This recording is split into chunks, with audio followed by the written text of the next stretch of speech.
शांति।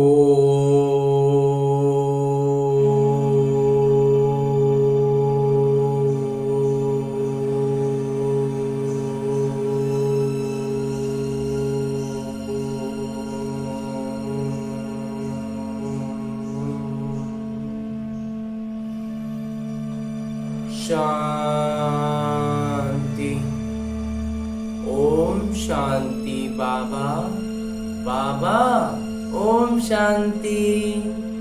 आज 18 मई 2023 की मुरली है, सद्गुरुवार की मुरली है। बाबा कह रहे, मीठे बच्चे, इन आंखों से जो कुछ देखते हो उसे भूलना है। सब शरीरधारियों को भूल अशरीरी बाबा को याद करने का अभ्यास करो। आगे बाबा प्रश्न पूछ रहे हैं कि तुम बच्चों का मुख ज्ञान से मीठा होता है, भक्ति से क्यों नहीं? भक्ति से नहीं होता, क्यों? उत्तर बता रहे हैं बाबा कि क्योंकि भक्ति में भगवान को सर्वव्यापी कह दिया है। सर्वव्यापी कहने से बाबा और वर्षे की बात ही खत्म हो गई, इसलिए वहां मुख मीठा नहीं हो सकता। अभी तुम बच्चे प्यार से बाबा कहते हो तो वर्षा याद आता है, इसलिए ज्ञान से मुख मीठा हो जाता है। और दूसरा है कि भक्ति में खिलौनों से खेलते आए हैं, परिचय ही नहीं था कि मुख मीठा कैसे हो। वहां तो तरह तरह की चीजों में उलझे रहते हैं, तो मुख कहां से मीठा होगा। गीत है ओम नमो शिवाय। ओम शांति। शिवाय नमः अथवा नमस्ते भी कहा जाता है। नमस्ते हमेशा बड़ों को की जाती है। मनुष्यों का बुद्धि योग पतित पावन बाबा के साथ नहीं है। पतित को पावन बनाने वाले हैं ही एक, उनको कहा जाता है शिवाय नमः। यह भी बुद्धि में आता है कि शिव तो है निराकार। अगर शंकर को नमः करेंगे तो कहेंगे शंकर देवताय नमः। शिवाय नमः वह अलग हो गया, तो शंकर देवताय नमः वह अलग हो गया।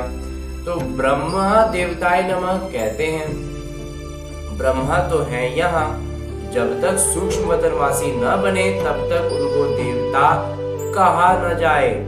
तो यहाँ तो है प्रजापिता ब्रह्मा। देवता ब्रह्मा तो जब वो सूक्ष्म में जाएंगे तब। तो जब तक यह प्रजापिता है, मनुष्य तन में है, तब तक इनको देवता नहीं कह सकते। तो देवता तो सूक्ष्म वतनवासियों को या तो जो नई दुनिया में रहते हैं उनको कहा जाता है। इससे सिद्ध होता है कि इस समय जबकि प्रजापिता हैं तो देवता नहीं कहेंगे। तुमको भी इस समय ब्राह्मण कहा जाता है, परंतु तुम दैवी बुद्धि अर्थात देवता बनने के लिए पुरुषार्थ कर रहे हो। देवताओं की तो महिमा है सर्वगुण संपन्न। ब्रह्मा विष्णु शंकर की यह महिमा नहीं है। महिमा मनुष्य मात्र की और देवताओं की अलग अलग होती है। जो राजा है वो राजा है, उनका किरदार अपना और प्रधानमंत्री का किरदार अपना अलग है। नाटक में किरदार तो अलग अलग होगा ना। तो जब शिवाय नमः कहते हैं तो शिव बाबा ही हैं। ब्रह्मा देवताय नमः, विष्णु देवताय नमः अलग हैं। शिव बाबा को ऐसे नहीं कहेंगे, देवताय नमः शिव बाबा को नहीं कहेंगे, उनको कहेंगे परम पिता परमात्मा शिव, क्योंकि शिव और शालिग्राम है। वह छोटे छोटे दिखाते हैं और वह बड़ा है। बाबा ने समझाया है कोई भी छोटे बड़े नहीं होते हैं, उनको कहा जाता है परम पिता परमात्मा, गॉड फादर। ये क्यों कहते हैं? तो आत्मा शालिग्राम शिव को बाबा कहती है, तो जरूर बाबा से वर्षा मिलना चाहिए, क्योंकि वो है स्वर्ग के रचयिता। तो जरूर आदि सनातन देवी देवता धर्म की रचना परमपिता परमात्मा ने ही की होगी और कोई कर ना सके। तो उस बाबा को सर्वव्यापी कहने से वर्षे का नामो निशान गुम हो जाता है। जैसे कहते हैं कि गॉड इज ओमनी प्रेजेंट, सर्वत्र भगवान मौजूद हैं, हाजिरा हुजूर हैं, तो कसम भी जो उठाते हैं वो झूठा। चारों ओर सब तरफ भगवान को उपस्थित बतला देते हैं। तो कहते हैं ईश्वर बाबा को हाजिर नाजिर जान, बाबा को जानते ही नहीं। बाबा को बोलते हैं भगवान तो हाजिर नाजिर है और वास्तव में जानते ही नहीं। तुम बच्चे जानते हो अभी ईश्वर हाजिर हैं, बरोबर वह सर्वोच्च आत्मा है, उनकी महिमा सबसे न्यारी है। एक तो निराकार है, उनका नाम शिव है, उनका जिस्मानी नाम कभी नहीं पड़ता है। बाकी सभी के नाम होते हैं शरीर के, जन्म दर जन्म शरीर के नाम बदलते रहते हैं। बाकी आत्मा ही है, मनुष्य का नाम बदलता है। कहेंगे फलाने का मित्र अथवा श्राद्ध खिलाते हैं तो वह याद आता है। अब जिस्म तो उनका जल जाता है, बाकी रहती है आत्मा। तो आत्मा को खिलाते पिलाते हैं, आत्मा को निर्लेप कह ना सके। बाबा बैठ समझाते हैं कि जब कोई शरीर छोड़ते हैं तो शरीर तो खत्म हो गया, फिर किसको खिलाते हैं? भले खिलाएंगे आत्मा को तो भी शरीर में मोह रहता है। यहाँ बाबा कहते हैं कोई के शरीर के साथ मोह नहीं रखो, बिल्कुल नष्टो मोहा बनो। सब शरीरों को बुद्धि से निकालना है। अब इन आंखों से जो देखते हो वह भूलना है। बाबा सिर्फ कहते हैं मुझे याद करो। मेरा तो कोई शरीर नहीं है, इसलिए मुश्किल होती है। उनको किन्हीं के मैंने ब्रह्मा बाबा के शरीर में आना पड़ता है। हमारा तो शरीर है, सगाई की अंगूठी पहनाते हैं ना, अब वह तो है निराकार, तो उनका कोई चित्र भी नहीं है। अंगूठी पहनाई जाती है निराकार शिव बाबा को याद करो, उनको याद के लिए अंगूठी पहनाई जाती है। नई बात हो गई ना। मनुष्य मरता है तो समझो वह खत्म हो गया। उसका पितृ किसको खिलाते हैं? जरूर आत्मा आएगी, संस्कार आत्मा ले जाती है। ये खारा है और ये मीठा है। किसने कहा? आत्मा कहती है मेरी जबान को कड़वा लगा, मेरे कान बहरे हैं, मेरे माथे में दर्द है। यह कहने वाला कौन है? मनुष्य भूल गए हैं। बाबा समझाते हैं कि आत्मा ही दुख सुख भोगती है, वो अभोक्ता सिर्फ बाबा है। परम पिता परमात्मा ही अभोक्ता है, वो कुछ भी भोगते नहीं है। बाकी हम आत्माएं जो है वो शरीर के माध्यम से वो सुख दुख सब भोगती है। बाबा ही बैठ आत्मा का ज्ञान देते हैं। बाकी आत्मा से परमात्मा कहना ये बड़े ते बड़ा अज्ञान है। सारी दुनिया में कहते हैं परमात्मा सर्वव्यापी है, फिर उनको याद करने से क्या मिलेगा? भक्त उनको याद करते हैं परंतु उनसे मिलता क्या है ये कोई नहीं जानते। बस दर्शन करना है, जाना है, दौड़ना है, भागना है, धक्के खाने हैं, मिलता क्या है ये कोई नहीं जानते। सर्वव्यापी कहने से मिलने की बात ही नहीं उठती, और जब सर्वव्यापी कह देते हैं तो फिर मिलने की तो कोई बात ही नहीं रह जाती। आसुरी मत पर चलने से मनुष्य नीचे ही गिरते जाते हैं। श्रीमत तो एक बाबा की है, आसुरी मत देने वाला है रावण, जिसकी मत पर एक दूसरे को दुख देने लग पड़ते हैं। ऐसा सिक्कड़ में बांध दिया है कि एक दूसरे से हम उलझे हुए हैं और एक दूसरे से लड़ रहे हैं। अब तुम हो ईश्वरीय संप्रदाय, एक दूसरे को सुख देने वाले, तो बाबा है सर्व के सुखदाता। मनुष्य अपने को सर्वोदया लीडर कहते हैं, परंतु सर्व के मालिक रचयिता तो ईश्वर को ही कहा जाता है। सर्व मतलब सारी सृष्टि, सारी सृष्टि के सद्गति दाता कोई मनुष्य को नहीं कहेंगे। तो मुख्य बात है पहले सर्वव्यापी का ज्ञान निकालना पड़े। बाबा को सब याद करते हैं, भक्त चाहते हैं कि भगवान आकर हमको कुछ देवें, बाबा ने जरूर कुछ दिया है, तब तो वो स्मृति आती है। तो रचयिता रचेंगे तो देंगे भी ना, जब नया कुछ रचेंगे तो जाहिर सी बात है कि देंगे। बाबा देते हैं स्वर्ग की बादशाही। उस बाबा को भूलना नहीं है, यही है मेहनत। बस इतने हैं कि उनको याद करते रहना है, और वो भी जब तक अलग मानते रहेंगे तब तक याद करना एक मेहनत होगा। जब बाबा से लीन हो जाएंगे, प्रेम में मगन हो जाएंगे, तो फिर कुछ मेहनत नहीं लगेगी। अब तुम बच्चे तो समझू सयाने हो। इतने सयाने तो हो गए हैं, बाबा हमें कह रहे हैं। पहले तुम बहुत बेसमझ थे, बाबा को सर्वव्यापी कहने से कुछ भी नहीं मिलता। पहले पहले बाबा सिद्ध कर बताते हैं कि वो है परम पिता। परम अक्षर लौकिक पिता को नहीं दिया जाता। परम पिता है परे से परे, परम धाम में रहने वाले, वो है सर्वोच्च। वही मनुष्य सृष्टि का बीज रूप है। बाबा बीज है ना, बाबा ही वो बीज है। स्त्री को अडॉप्ट कर फिर रचना रचते हैं। शिव बाबा कहते हैं मैं भी इनको गोद लेता हूँ, ब्रह्मा बाबा को मैं गोद लेता हूँ। वो है कुक वंशावली और ये है मुख वंशावली। ये ब्रह्मा मेरी स्त्री है, परंतु चोला तो पुरुष का है। मैं इनको गोद लेता हूँ, इनके मुख से तुम्हें जन्म देता हूँ। शिव बाबा के बच्चे तो हैं, परंतु शिव बाबा ने ब्रह्मा द्वारा नया जन्म दिया है। कहते हो तुम मात पिता, तो वह तो निराकार है, तो मात पिता कैसे हुआ? वही ब्रह्मा बाबा में आते हैं, शरीर का आधार लेते हैं, तो वो कहते हैं कि वो उनका आधार लेकर के हम बच्चों को मुख वंशावली जन्म देते हैं। माता कैसे हो सकती हैं? तो इसमें बहुत सूक्ष्म समझने की बुद्धि चाहिए। बुद्धि में जब पवित्रता लबालब भरी होगी तो ये सब बातें बिल्कुल स्पष्ट समझ में आएंगी, और पवित्रता बिल्कुल थोड़ी थोड़ी होंगी। अभी ढंग से पवित्रता को नहीं अपनाए होंगे तो बातें समझ में नहीं आएंगी। बाबा को कहा है रचयिता, तो वो रचयिता कैसे करें, वो करेंगे कैसे? जगत अम्बा सरस्वती जिसको कहते हैं, वो तो ब्रह्मा की बेटी मुख वंशावली गाई जाती है।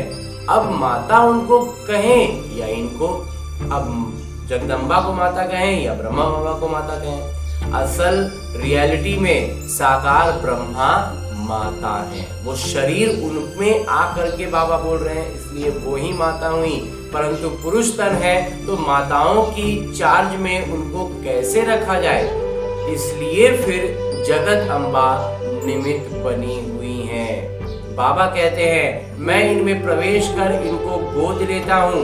फिर तुम कहते हो कि हम ब्रह्मा द्वारा ईश्वर के बच्चे बने हैं, ईश्वर हमारे दादाजी हैं। तो ये बातें शास्त्रों में है नहीं, ये सब है भक्ति मार्ग के खिलौने। खिलौनों से मनुष्य का मुख मीठा नहीं होता। यहाँ तो टेम्पटेशन है, नशा है बाबा से वर्षा मिलने का। सर्वव्यापी कहने से किसी का भी मुख मीठा नहीं होता है। सारी दुनिया में वह सर्वव्यापी का ही ज्ञान फैला दिया है रावण ने। इस समय जो बच्चे हैं उन्हों की ही बुद्धि में हमारी याद है, तो उन्होंने फिर लिख दिया है कि मैं सर्वव्यापी हूँ। सभी मनुष्य मुझे याद करते हैं परंतु जानते नहीं हैं, तो अर्थ का कितना फर्क कर दिया है। रस्सी को सांप बना दिया है। अब बाबा कहते हैं मेरे को याद करो और कहीं जाकर के उलझो नहीं। इसका मतलब यह नहीं है कि मैं सर्वव्यापी हूँ। तुम जानते हो हमारी आत्मा बाबा को याद करती है, तो सर्वव्यापी अक्षर में फर्क हो गया। ये भी नाटक की भावी है, फिर भी ऐसा ही होगा। नाटक में है इस तरह का, इसलिए ऐसा उलझन हो जाता है। होगा, होना ही है, नाटक में होने के कारण होना ही है। इस समय जो किरदार चला, शूट हुआ, उसको नाटक कहेंगे। अनादि बना बनाया नाटक है, इसमें कोई फर्क नहीं पड़ सकता। यह चित्र आदि सब नाटक अनुसार बच्चों द्वारा बनवाए गए हैं। ये खुद कहते हैं कि मैं कुछ नहीं जानता था। ब्रह्मा बाबा भी पहले कुछ नहीं जानते थे, अब बाबा ने दिव्य दृष्टि दी है। दिव्य दृष्टि दाता तो शिव बाबा है ना। नए नए चित्र बनवाते रहते हैं, एक बार बनवाया फिर बिंदुएं निकलती हैं तो उसको फिर सुधार करना पड़ता है। ब्रह्मा के आगे प्रजापिता अक्षर जरूर लिखना पड़े, नहीं तो मनुष्य समझते नहीं। कहते हैं ब्रह्मा मुख वंशावली तो औलाद हुए ना, तो ब्रह्मा की औलाद तो ब्राह्मण हुए। तुम बच्चे जानते हो वास्तविकता में हम ब्रह्मा की औलाद शिव के पोत्रे हैं। पहली पहली बात है ही बाबा और वर्षे की, जिससे मुख भी मीठा हो। बाबा स्वर्ग के रचयिता है तो जरूर वर्षा मिलना चाहिए। कोई नहीं लेते हैं तो समझो हमारे देवी धर्म के, कोई अगर नहीं लेता है तो समझे कि वो देवी धर्म के नहीं है। आकर समझेंगे वहीं जो देवी देवता पद पाने वाले होंगे। मुख्य बात है पवित्रता की। पवित्र रहने बगैर रक्षा बंधन हो न सके। बाबा की से प्रतिज्ञा करते हैं, बाबा हम पवित्र जरूर बनेंगे। पवित्र बनने के बगैर आपके पास कैसे आ सकेंगे? जरूर श्रीमत पर ही श्रेष्ठ बनेंगे। सतयुग में तो नहीं बनेंगे, जरूर कलयुग में ही बनेंगे। कलयुग में ही बने होंगे। कलयुग अंत सतयुग आदि का संगम होगा, अर्थात संगम पर ही बाबा आकर बच्चों को स्वर्ग का वर्षा देते हैं। भारत का नाम बहुत पाला है। महाभारत ही सचखंड और झूठखंड बनता है। और खंड स्वर्णिम युग में नहीं होंगे, दूसरे सभी खंड विनाशी हैं। ये है अविनाशी खंड, क्योंकि अविनाशी बाबा फिर से आए हैं। धर्म स्थापना की जो कार्य है, जो हुई है, एक्टिविटी जो हुई है, कल्प बाद फिर वही चलेगी। बाबा कितना वर्षा देते हैं। परम प्रिय मेरे बाबा हैं। गृहस्थ व्यवहार में रहते हुए तुम प्रवृत्ति मार्ग वालों को पवित्र जरूर बनना है। सन्यासियों का निवृत्ति मार्ग वालों का धर्म ही अलग है। सन्यासियों का धर्म अलग है, निवृत्ति मार्ग वालों का अलग है। वैसे और अलग अलग अनेक धर्म हैं, वो स्वर्ग में नहीं आएंगे। जो हमारे धर्म के और धर्मों में मिल गए हैं वही निकलेंगे। अब तुमको कितना ज्ञान मिला है। तुम्हारा तीसरा नेत्र खुला है। त्रिकालदर्शी तुम बन रहे हो। सिवाय तुम ब्राह्मणों के और कोई भी मनुष्य मात्र त्रिकालदर्शी नहीं होते। देवताएं भी त्रिकालदर्शी नहीं हैं। बाबा कहते हैं तुमको तीसरा नेत्र दे सज्जा बनाता हूँ। तीसरा नेत्र दे करके हमें बाबा सज्जा बनाते हैं। तुम बच्चे जानते हो हमारा अब तीसरा नेत्र खुल रहा है। जैसे बाबा में सारे सृष्टि के आदि मध्य अंत का ज्ञान है, वैसे हम जो उनके बच्चे हैं हमको भी बाबा द्वारा ज्ञान मिला है। गोया हम ज्ञान सागर बन रहे हैं और किसी को ज्ञान सागर नहीं कहेंगे। परंतु तुमको भी ज्ञान सागर नहीं कहेंगे, तुम ज्ञान नदियां हो। वास्तव में हमें बाबा ज्ञान नदी बता रहे हैं, क्योंकि सागर तो बाबा है, लेकिन नदी में भी बहुत विशालता होती है। बाकी ऐसे नहीं कि अर्जुन ने तीर मारा और गंगा निकल आई। न ही गौ के मुख से पानी निकल आता है। वहां गंगा कहां से आएगी? कहां तुम दो भुजा वाले, कहां वो जगत अम्बा के 4-6 भुजाएं दे देते हैं। तुम बच्चों को बहुत कुछ समझाना है। कई बच्चे कहते हैं कि बाबा की याद नहीं रहती है, अपने को आत्मा नहीं समझते, घड़ी घड़ी भूल जाते हैं। बाबा को याद नहीं करेंगे तो वर्षा कैसे मिलेगा? बाबा कहते हैं निरंतर मुझे याद करो तो उसी योग बल से तुम्हारे विकर्म भी विनाश होंगे। याद नहीं करेंगे तो मम्मा बाबा के तख्त नशीन कैसे बनेंगे? उनका कपूत कहा जाएगा, उनको कपूत कहा जाएगा जो याद में नहीं रहेंगे। सपूत बच्चे तो बाबा को निरंतर याद करने का खूब पुरुषार्थ करते रहेंगे, अंत तक करना ही है। बाबा को जितना याद करेंगे उतना तुम्हारी कमाई है। अपना चार्ट रखो, सारणी रखो, जो ओटे सो अर्जुन। उन्हें ही वारिस कहा जाता है। अच्छा, मीठे मीठे सिकिलदे बच्चों प्रति रूहानी बच्चों प्रति माता पिता बाबा का याद प्यार और आशीर्वाद। रूहानी बाबा की रूहानी बच्चों को नमस्ते। हम रूहानी बच्चों की ओर से रूहानी बाबा को याद प्यार और प्रणाम। धन्यवाद बाबा, धन्यवाद। मुरली के लिए भी धन्यवाद और इस अनूठे अलौकिक ब्राह्मण जीवन के लिए भी बहुत बहुत बहुत धन्यवाद। धारणा है, ईश्वरीय मत पर एक दूसरे को सुख देना है, किसी को भी दुख नहीं देना है। बाबा समान सुखदाता बनना है। बाबा समान सुखदाता बनना है। इन शरीरों से मोह निकाल नष्टो मुआ बनना है। सपूत बच्चा बन निरंतर बाबा को याद करने का पुरुषार्थ करना है। और आगे बाबा वरदान दे रहे हैं। वरदान देते हुए मेरे बाबा कहते हैं कि हंस आसन पर बैठ हर कार्य करने वाले सफलता मूर्त विशेष आत्मा भव। जो बच्चे हंस आसन पर बैठकर हर कार्य करते हैं उनकी निर्णय शक्ति श्रेष्ठ हो जाती है, इसलिए जो भी कार्य करेंगे उसमें विशेषता समाई हुई होगी। जैसे कुर्सी पर बैठकर कार्य करते हो, वैसे बुद्धि इस हंस आसन पर रहे तो लौकिक कार्य से भी आत्माओं को स्नेह और शक्ति मिलती रहेगी। हर कार्य सहज ही सफल होता रहेगा। जो स्वयं को हंस आसन पर विराजमान विशेष आत्मा समझ कोई भी कार्य करो और सफलता मूर्त बनो। बहुत ही सहज बतलाते हैं बाबा।